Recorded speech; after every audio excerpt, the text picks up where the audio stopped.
نحمده ونصلي على رسوله الكريم اما بعد بسم اللہ الرحمن الرحیم السلام علیکم ورحمۃ اللہ وبرکاتہ۔ جمعرات کو ہم بستری کرنے والے لوگ رسول اللہ صلی اللہ علیہ وسلم کا فرمان سن لیں۔ جو لوگ جمعرات کو ہم بستری نہیں کرتے ان کے لیے رسول اللہ صلی اللہ علیہ وسلم کا یہ فرمان ہے، وہ بھی سن لیں۔ جمعرات کو ہم بستری کرنے کے کیا فائدے ہیں؟ جمعرات کو ہم بستری نہ کرنے کے کیا نقصان ہے؟ جمعرات اور جمعے کو ہم بستری کیوں ضروری ہے اور اس کا ثواب کیا ہے؟ حدیث کی روشنی میں اس کا ثواب کیا ہے؟ ہم بستری کا سنت طریقہ کیا ہے اور کون سے وقت میں ہم بستری کرنی چاہیے؟ بیوی کے ساتھ ہم بستری کی غرض سے سونا کیسا ہے اور بیوی کے ساتھ ہم بستری کی غرض کے بغیر سو جانا کیسا ہے؟ یہ تمام باتیں انشاءاللہ اس ویڈیو میں آپ کے ساتھ شیئر کی جائیں گی۔ شوہر کو ہم بستری کے لیے مناسب وقت منتخب کر لینا چاہیے، اس لیے کہ عورت حساس مزاج ہوتی ہے، لہٰذا اگر مرد اس سے ایسے وقت میں ہم بستری کرے گا جو اس کی مرضی کے خلاف ہو یا اس وقت وہ بیمار یا تھکی ہوئی ہو تو یہ عورت کے ساتھ زبردستی ہوگی، اس سے عداوت اور بغض پیدا ہوگا۔ اطباء کا کہنا ہے کہ ہم بستری کرنے میں اعتدال سے کام لینا چاہیے، اور اعتدال یعنی میانہ روی یہ ہے کہ ہر ہفتے میں یہ کام 2 مرتبہ کیا جائے۔ ہاں، خصوصی حالات یا طبی اتار چڑھاؤ کے اعتبار سے انسان اس میں کمی یا زیادتی بھی کر سکتا ہے، لیکن اس میں زیادتی ہرگز نہیں کرنی چاہیے، اس لیے کہ اس سے جسم کو نقصان پہنچتا ہے، عقل کمزور ہو جاتی ہے اور انسان بے ہمت ہو کر کام کاج کے قابل نہیں رہتا، اور اسلام نے انسان پر جو ذمہ داریاں عائد کی ہیں انہیں پورا نہیں کر پاتا۔ ہم بستری 12 مہینوں کے تمام اوقات و ایام میں جائز ہے اور دن و رات میں ہر وقت کی جا سکتی ہے، سوائے اس کے کہ مرد عورت روزے دار یا عورت حیض یا نفاس کی حالت میں ہو۔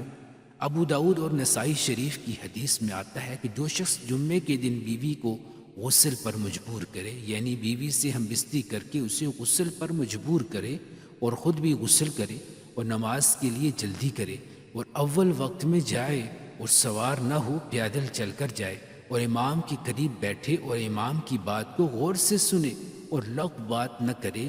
تو اسے ہر قدم اٹھانے پر 1 سال کے روزے اور کھڑے ہو کر نماز پڑھنے کا ثواب ملتا۔ تو محترم ناظرین، حدیث شریف میں ہے کہ حضرت عائشہ رضی اللہ تعالی عنہا نے نبی کریم صلی اللہ علیہ وسلم کی بارگاہ میں عرض کیا کہ یا رسول اللہ صلی اللہ علیہ وسلم، ہمارے ماں باپ آپ پر قربان ہوں کہ وہ کون سا وقت ہے جس میں ہم بستری کرنی چاہیے؟ اور دوسری بات یہ ہے کہ عورتوں کو تو ثواب ہے لیکن مردوں کو کیا ثواب ہے؟ حالانکہ یہ حیا کا مسئلہ ہے، لیکن اس میں اسلام اور حدیث کی روشنی میں یہ بات واضح کرنا چاہتا ہوں کہ ازدواجی زندگی کیسے گزارنی چاہیے۔ اللہ کے رسول صلی اللہ علیہ وسلم نے فرمایا، اگر شوہر اپنی بیوی کا ہاتھ پکڑے تو اللہ تبارک و تعالی اس کے نامہ اعمال میں 1 نیکی لکھ دیتے ہیں، اور اگر پیار سے شوہر اپنی بیوی کے گلے میں ہاتھ ڈالتا ہے تو اللہ تعالیٰ اس کے نامہ اعمال میں 10 نیکیاں لکھ دیتے ہیں، اور شوہر جب اپنی بیوی سے مباشرت یعنی ہم بستری کرتا ہے تو وہ دنیا و معافیہ سے افضل ہے۔ رسول اللہ صلی اللہ علیہ وسلم نے فرمایا کہ جب شوہر غسل کرتا ہے تو پانی کا ایک ایک قطرہ جو اس کے جسم سے گرتا ہے اور اس کے بال کو ٹچ کرتا ہے تو اس کے جسم پر جتنے بھی بال ہیں اس بال کے برابر اللہ تبارک و تعالی اسے نیکیاں عطا فرماتے ہیں، اور اس کے نامہ اعمال میں نیکیاں لکھتے ہیں، اور اس کے بال کے برابر اس کے گناہ معاف فرما دیتے ہیں اور اس کے درجات کو بلند فرما دیتے ہیں۔ اس کے بعد اللہ کے رسول صلی اللہ علیہ وسلم فرماتے ہیں،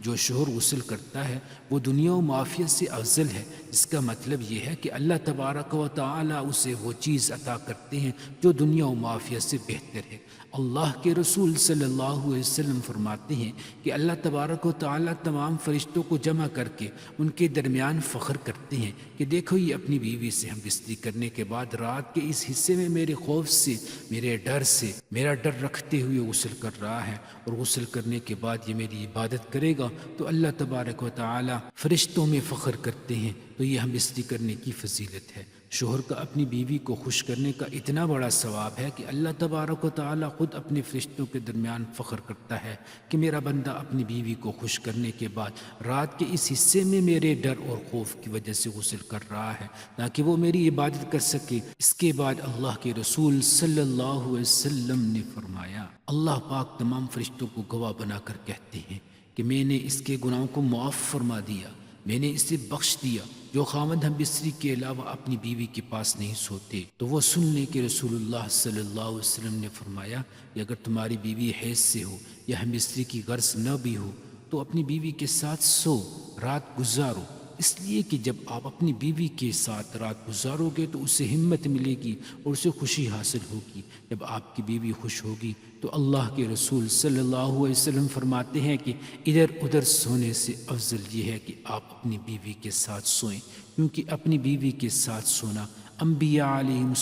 السلام کی سنتوں میں سے ہے۔ اب بات کرتے ہیں کہ ہم بستری کا وقت کون سا بہتر ہے اور کون کون سے دن کرنی چاہیے، وہ کون کون سے دن اور کون کون سے دن نہیں کرنی چاہیے۔ دیکھیے ہم بستری کی اتنی بڑی فضیلت ہے۔ سنت یہ ہے کہ ہم بستری جمعے کی شب یا جمعے کے دن کرنی چاہیے، اس لیے کہ امام بخاری رحمہ اللہ رسول اللہ صلی اللہ علیہ وسلم سے روایت کرتے ہیں کہ آپ صلی اللہ علیہ وسلم نے فرمایا جو شخص جمعے کے دن غسل جنابت کرے اور پھر نماز کو جائے تو وہ ایسا ہے گویا اس نے اونٹ صدقہ کیا۔ جو دوسری گھڑی میں جائے تو اس کو گائے کے برابر صدقہ کا ثواب ملتا ہے، اور جو تیسری گھڑی میں جائے لیکن جائے اسے سنگ مینڈے کے برابر صدقے کا ثواب ملتا ہے، اور جو چوتھی گھڑی میں جائے اسے مرغے کے برابر ثواب ملتا ہے، اور جو پانچویں گھڑی میں جائے اسے انڈے کے برابر ثواب ملتا ہے۔ پھر جب امام خطبے کے لیے نکل آئے تو فرشتے خطبہ اور ذکر سننے کے لیے حاضر ہو جاتے ہیں۔ رسول اللہ صلی اللہ علیہ وسلم فرماتے ہیں جمعے کے دن جب انسان اپنی بیوی کے ساتھ ملتا ہے یعنی ہم بستری کرتا ہے اور ملنے کے بعد غسل کرتا ہے اور جمعے کے لیے نماز پڑھنے جاتا ہے تو اللہ تبارک و تعالیٰ اسے بے پناہ نیکیاں عطا فرماتے ہیں۔ اسی لیے جمعرات کی رات میں ہم بستری کرنے کو افضل کہا گیا ہے کہ کل وہ غسل کر کے جمعے کی نماز پڑھنے کے لیے جائے گا تو وہ تمام ثواب سے مستفیض ہو جائے گا، اس لیے جمعرات کی رات کو ہم بستری کرنا افضل ہے۔ اب بات کرتے ہیں کہ ہم بستری رات کے کس حصے میں کی جائے۔ فقہائے کرام نے تحریر فرمایا کہ ہم بستری رات کے تیسرے حصے میں کی جائے۔ جب آپ تیسرے حصے میں ہم بستری کر لیں تو اتنا وقت آپ کے پاس ہو کہ آپ کو آرام کا وقت مل جائے، کیونکہ دن میں آپ کام محنت مشقت کر کے آتے ہی ہیں، تو آپ رات کے 2 حصے آرام کر لیں اور رات کے تیسرے حصے میں ہم بستری کریں اور کچھ دیر آرام کریں تاکہ آپ کو کمزوری محسوس نہ ہو۔ ہم بستری کرتے وقت اس بات کا خیال رکھنا چاہیے کہ آپ کے پاس کوئی شیرخوار بچہ بھی نہ ہو، کیونکہ اگر آپ کے پاس شیرخوار بچہ ہوگا تو ہم بستری میں مزہ نہیں آئے گا اور آپ بہتر طریقے سے سکون حاصل نہیں کر سکیں گے۔ ہاں اگر بچہ گہری نیند میں سویا ہوا ہو تو پھر کوئی مذائقہ نہیں۔ مہینے کی کن تاریخ کو ہم بستری نہیں کرنی چاہیے؟ آپ کسی بھی دن کسی بھی وقت میں ہم بستری کر سکتے ہیں، لیکن فقہائے کرام فرماتے ہیں کہ ہم بستری دن میں نہ کریں، رات میں کریں، کیونکہ رات کا وقت ہم بستری کے لیے افضل ہے۔ دن میں ہم بستری کرنا